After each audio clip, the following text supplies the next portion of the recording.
What are the different types of oral cavity cancer?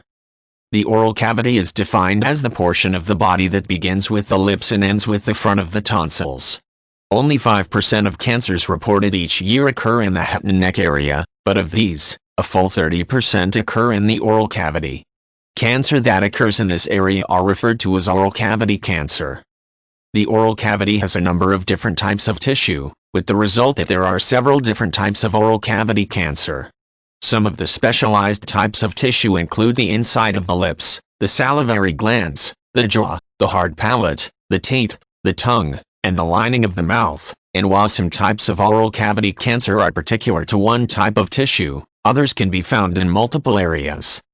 Squamous cell carcinoma, for example, which affects the lining of the oral cavity, is the most common oral cavity cancer, making up 95% of all the cancers in this area. A carcinoma is a malignant cancer that stems from epithelial cells, those found in the lining tissues of the body. Squamous cell carcinoma is differentiated into subgroups based on the similarity of the cells to normal lining cells. The types are poorly differentiated, moderately differentiated, and well differentiated.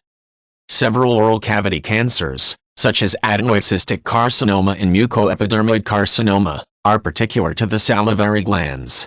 Mucoepidermoid carcinomas make up 35% of salivary gland malignancies, and although this is their primary site, they have also been found in atypical locations including the thyroid gland, the lungs, the eustachian tube in the ear, and the breast.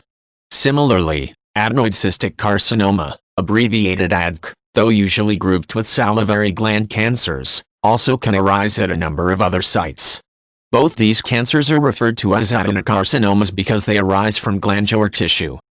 Sarcomas, which are cancers of the connective tissue, are also found in the oral cavity. These tumors may arise in a variety of oral tissues, including muscle, fat, bone, and cartilage. Sarcomas are identified both by the tissue in which they originate and a grade that indicates their likelihood of metastasis and how aggressively they should be treated. Melanomas, tumors of the melanocytes, are skin cancers. Melanomas of the oral cavity are not common, but do exist. Unlike the melanomas linked to exposure to the sun, the cause of oral malignant melanoma has not been established, with no proven links to tobacco, alcohol, oral hygiene or any other specific cause.